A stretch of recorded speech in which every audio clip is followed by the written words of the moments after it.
In 1916, 3 children, 10-year-old Lucia dos Santos and her cousins Francisco and Jacinto Marto, who were ages 9 and 7. They were shepherding in Fatima, Portugal, when they claimed that they saw this beautiful angel, and he called himself the Angel of Peace. And he ended up appearing to them 3 more times that year. The purpose of him appearing was to sort of prepare them for what was to come. On May 13th, 1917, the children were shepherding in Cova da Iria, which is the Cove of Peace. And they saw 2 bright flashes of light. And they looked over to see what it was. And they saw a lady clothed in white, brighter than the sun, radiating a light more clear and intense than a crystal cup filled with sparkling water, lit by burning sunlight. And they said that the lady said to them, "Do not be afraid. I will not harm you. I come from heaven." And she asked them to come back to that place, the Cova da Iria, which is now a huge landmark. She told them to come there at the same hour on the 13th day for 6 months. And they would do just that, except for one of the months. And do you want to know why they missed meeting with the Virgin Mary? It was in August. They missed it because this 10-year-old, 9-year-old, and 7-year-old were detained by the police. So once they started seeing these apparitions, they told adults, and the rumor of it started to spread. And the police didn't like it. The local government didn't like it. So they decided to detain these children to get them to reverse their story. And it didn't work. Kids. So the Virgin Mary says to them, "Are you willing to offer yourselves to God and bear all the suffering He wills to send you as an act of reparation for the conversion of sinners?" And Lucia just says, "Yep." She just answers for everybody. And that's when the lady says, "Well, then you are going to have much to suffer, but the grace of God will be your comfort." So I can just imagine the 2 younger cousins being like, "Well," and of course, the Virgin Mary had a lot to say. She advised that they say the rosary every day to bring peace to the world and bring to the world the end of the war. So we were in World War I. And some say that she predicted the end of the war, but the ends of wars can be predicted. No wars ever lasted forever. After a while, you just run out of people. So this happened on May, and 50 people were there the following month on the 13th, just as Mary said, so that they could watch the kids go into this huge ecstatic trance. And it was during the June sighting that the Virgin Mary told them that the 2 cousins would be dead soon. But the Virgin Mary told Lucia that she would be around, that unlike her cousins, she would be around for a little longer. And we'll see what she meant by a little longer later. And then it would be in July that she would tell them in October she would be creating a miracle that everyone could see. And that's when she gave them all more visions. She showed the children visions of hell, and it was very horrible. And the kids literally saw people burning and screaming, and I can't imagine showing a child that. I mean, it was definitely not G-rated, but the Blessed Virgin doesn't answer to the FCC, so she just does what the fuck she wants. But then she made another interesting prophecy, as well as kind of what I would say a bizarre request. She said, "You've seen hell where poor sinners go. To save them, God wishes to establish in the world devotion to my immaculate heart. This is what makes me question whether these Marian apparitions are coming from a true place." She is requesting that people devote themselves to her, not to God. But let's continue. If what I say to you is done, many souls will be saved and there will be peace. The war is going to end. But if people do not cease offending God, a worse one will break out during the pontificate of Pius XI. When you see a night illumined by an unknown light, what might that be? Know that this is a great sign given to you by God, that he is about to punish the world for its crimes by means of war, famine, and persecutions of the church and of the Holy Father. That's dire. And I'm not going to quote the second part, but essentially she asks, in order to prevent all of this, she asks for the, quote, consecration of Russia. Why Russia? And when I look at history, I think maybe Russia was wayward. I don't know. But a lot of other countries were not that spiritual either. So why specifically Russia? But here's where it gets interesting and conspiratorial. Mary then revealed a third secret to Lucia only, and she told her that it must be kept secret until 1960. Apparently people wouldn't really understand it, and this particular secret would give rise to one of the biggest conspiracy theories about the Vatican, I think, that's around. More on that in a moment. But here's the question. Did Mary make good on her promise to perform some miracle in October of that year? Well, let's hope so, because the word had spread around enough such that over 70,000 people showed up at the COVID area on October 13th of that year. And as per usual, Mary showed up for the kids, and she gave them messages of blessing and things like that. And then she kind of ascended towards the sun. So the kids all saw that, but everybody else was kind of standing there bored. And if you look into this, you can find testimonies from several people who were at the event, as well as people who were literally several miles away. And what they saw very much defies belief. But the way they described it is, once again, they saw the sun moving around in the sky. It was like zigzagging around, just like many years later in Rwanda. And it turned a bunch of different colors. And then at one point, the sun literally started coming towards the earth. And people were horrified. They were terrified. There was lots of screaming because they thought it was going to basically cook them all. But that didn't happen, fortunately. And after about 10 minutes, the sun kind of returned back to normal. And then something interesting happened. So everybody was actually soaking wet because it had been raining all night. And the story says that this huge wind just came howling in.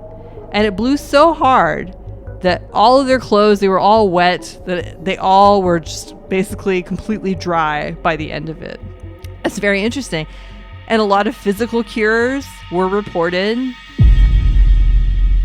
What about the prophecy that Mary had revealed in July when she said that a worse war was going to break out? Well, as we all know, World War II did end up happening, but it actually broke out a few months after the pontificate of Pius XI had ended.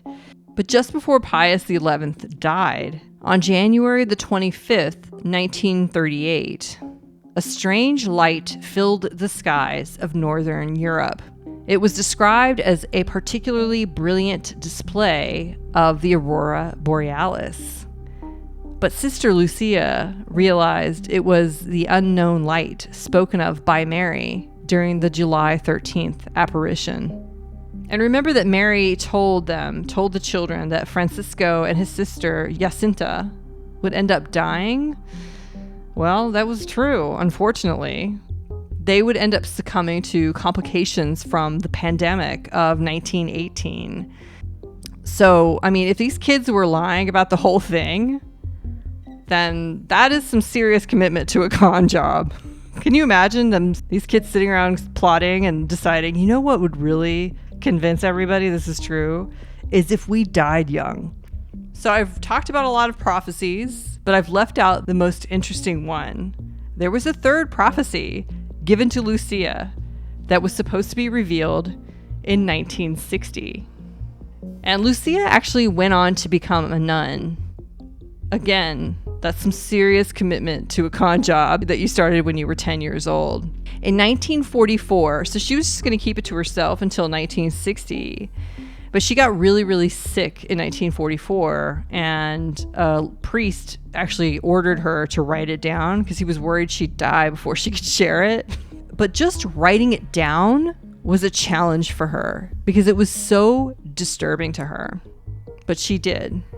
And then in 1960, nothing fucking happened. The Catholic Church sat on it. They didn't reveal it to anyone. And where was Lucia while they were sitting on this huge secret? We'll get to that in a second.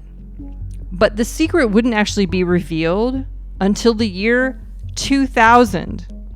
And to summarize, essentially what they saw was a bunch of holy people, priests, nuns that passed through this city that was all in ruins, and they went up this hill to where the Holy Cross was, and when they got up to the Holy Cross, they were all shot by men with guns. Some people question whether or not that's the actual third secret. But here's what doesn't make any sense. Lucia dos Santos, supposedly, she lived until 2005. So why didn't she say or do anything when they didn't release the secret in 1960? Why didn't she just release it? And then in 2000, if this wasn't the actual secret, why didn't she say anything? Here's a possible reason. A lot of people have looked at pictures of Lucia before and after a specific time, around 1960. And they've noticed that she doesn't look exactly the same. And the claim is that literally they've done analysis of her face before and after a specific time. And they think that she literally was replaced by somebody else. So what happened to Sister Lucia? Is it possible that something was done to keep her from revealing the actual third secret? We may never know, but what was the actual third secret? Well, we have a few clues about what it might have actually been. So in 1984, Bishop do Amaral, who was the bishop of Leira Fatima, he said that the third secret was not about atomic bombs or anything like that. Instead, he said it had only to do with the Catholic faith. Okay. But the plot thickens because another holy man, the Cardinal Siapi, who actually served as the personal theologian to 5 different popes, he actually saw the third secret.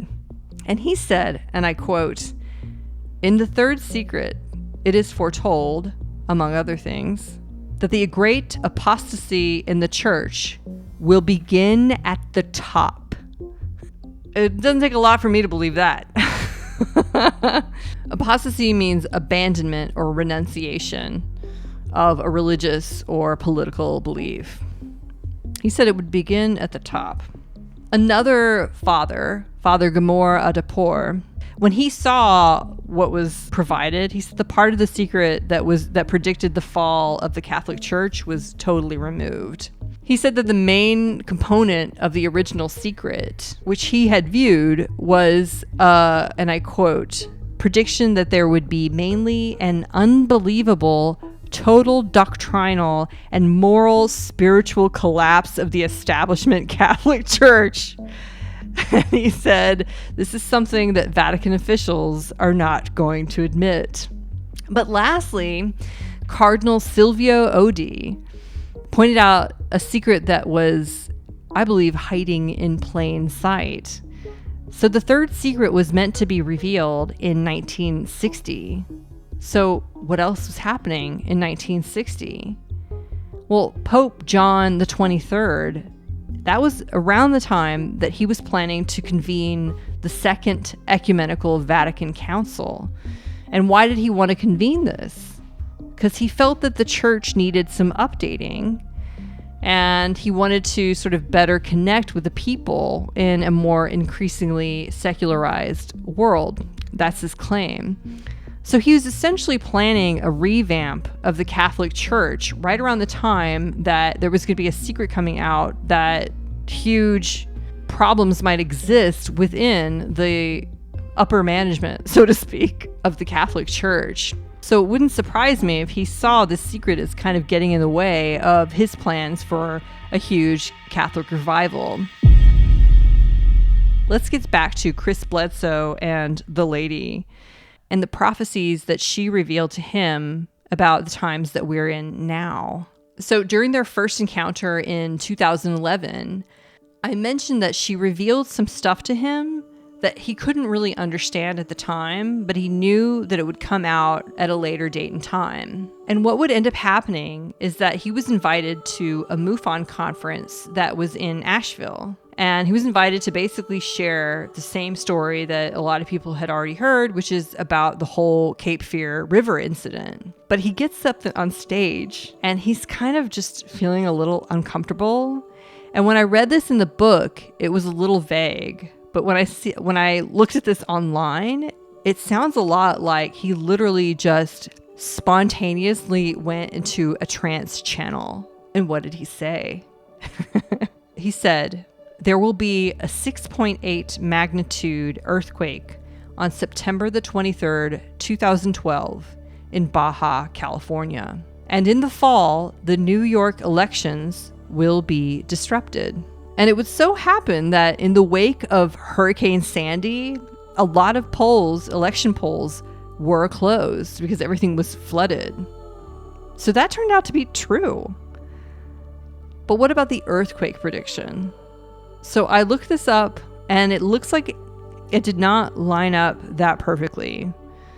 What ended up happening was that on the 25th, not the 23rd, there was a 6.2 magnitude earthquake in Baja, California.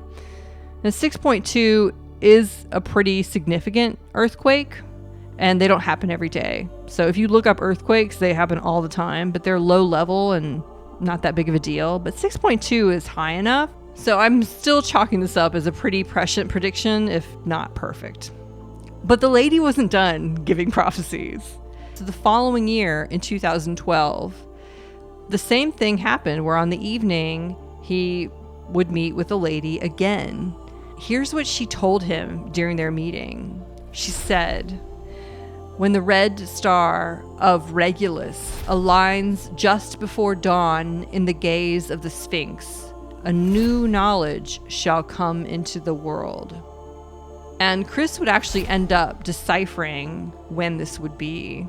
And we'll get into that in a second. But then, and this isn't in the book, in 2019, the lady appeared once more to Chris on Easter, the night before Easter. And she would say something to him that would actually bring a little bit more color to the 2012 prediction. She told him that, and I quote, "We were entering into the 7-year biblical period of tribulation described in the book of Revelation. And maybe in 2019, that didn't make a lot of sense, but as of 2020, it kind of makes some sense." I continue. She said, "It will end when the red star Regulus in the constellation of Leo rises just before dawn at the eye level of the Sphinx on the horizon of the Giza Plateau in Egypt."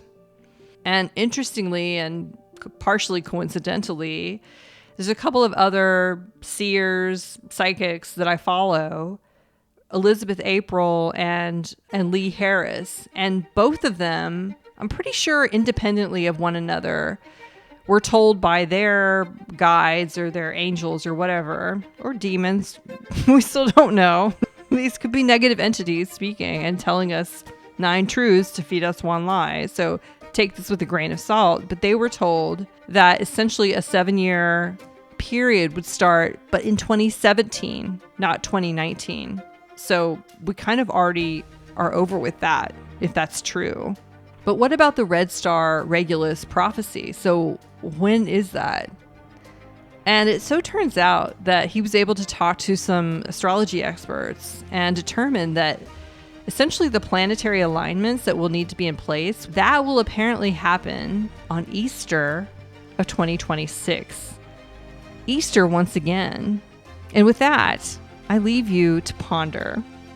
Thank you for listening to the Woo There It Is podcast. This is Savannah Steele signing out, wishing you all peace, joy, and love.